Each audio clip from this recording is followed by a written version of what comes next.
Alright, so what is going on, guys? Welcome to another Garden Warfare 2 video. Today, I'm going to be talking about the balancing changes that we know so far coming in the next content update called Trouble in Zombopolis Part 2. Now this, what I have in today's video is a mix of some character balancing changes and also map balance changes. So it's not just characters, the maps will be changed as well. So first off, let's talk about the maps. The first map we're going to take a look at is the Great White North, and they're actually changing the spawn points on Objective 1. This is going to give the zombies a higher chance of being able to capture the objective, but I believe they are changing the plant spawn points as well. And the second thing that they are doing is they're changing the positions of the potted plant turrets. I believe they're going to change exactly where they are going to be defending the garden. That way it's going to be a bit more effective for the plants to be able to defend the objective as well as the zombies attack the objective. The next map we have is Zomburbia. They are changing the spawn points for the plants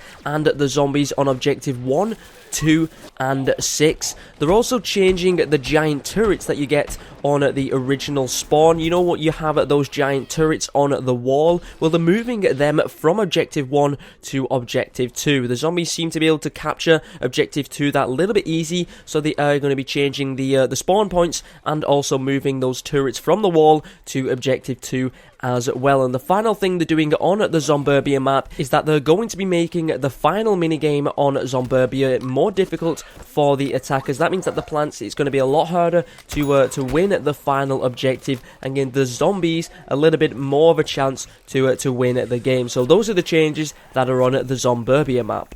The next map we have is Seeds of Time. They're going to be changing the spawn points on Objective 1, 2 and 3. They're also going to be changing some of the plant pot turrets. We don't know which objectives they're going to be changed yet, but they are going to be changing some of the positions of the plant pot turrets. And they're also increasing the difficulty of the final minigame for the attackers. That means it's going to be more difficult for the zombies to push the giant boot towards Rose's castle. It's probably going to take longer to push it. Maybe the speed of the boot is going to be slowed down. That's what I'm predicting is going to happen, but the difficulty has been increased for the final minigame. The next map is Moonbase Z. They've changed the spawns for Objectives 1. I believe this is for the plants and the zombies, so I think that the zombies are going to have an easier chance to defend, but also the plants are going to have an easier chance to attack. I believe they're just going to be that little bit closer to the objective, and the second thing they're doing on Moonbase Z is they're changing the positions of the Zombot turrets on Objectives 1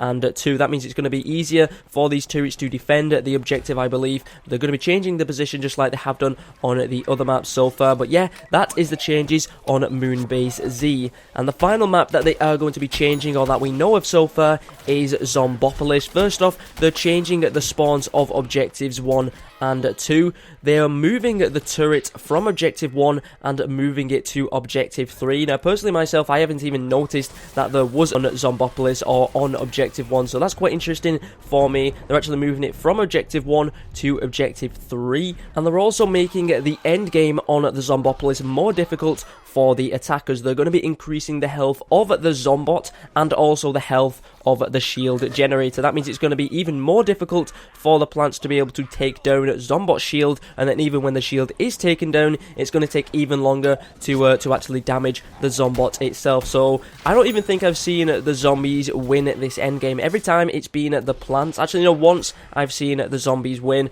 and that was very, very close to them losing. So they are changing that, making it more difficult so that it's more fair for the zombies to be able to defend it, and it's going to be more difficult for the plants to attack. So those are all the changes on the maps that we know so far. Now let's get into the characters. So first off, the first character we're going to be taking a look at is Breakfast Brains. They're going to be increasing the health of Breakfast Brains to 200, which is really good. A lot of people were saying 175 is not enough health, so it is going to be going up to 200, and they're also going to be increasing his damage. This is going to be his fists and also his waffle laser. And the second change to the Super Brains class, they are saying that the punch damage is being increased. I'm not sure if this is just for the standard Super Brains character or this is across all Super Brains classes. We don't know yet, but when we do get the full character balancing change list, I will make another video on in detail talking about every single change. The next change we're going to be getting is for the All-Stars. They're actually lowering the Overheat upgrade effectiveness. That means that if you do use the Overheat upgrade, it's not going to be as effective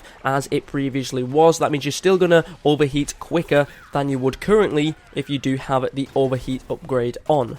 The next thing we have is for Chomp Thing. His damage is going to be increased, simple enough. The damage of Chomp Thing is going to be increased, and the final one is for Colonel Korn, and his damage is going to be increased as well. And I think this is just the standard Colonel Korn itself. I don't think it's across all classes. I just think the standard Colonel Korn's damage is going to be increased. But there we go, guys. Those are all the balancing changes that we do know so far coming in the Trouble in Zombopolis Part 2 update, which may be coming Tuesday the 28th. If not, it's most likely going to be Thursday the 30th of June. So let me know what you think about these balance changes in the comment section down below. We will be getting more. These are not all the confirmed balance changes so far, but we will be getting more in the update. We just haven't been revealed them all, and we will be getting some other features as well in this update. Thank you very much for watching this video, guys. Let me know in the comment section down below what you're happy with, what you're not happy with, and hopefully, guys, I'll see you in another video.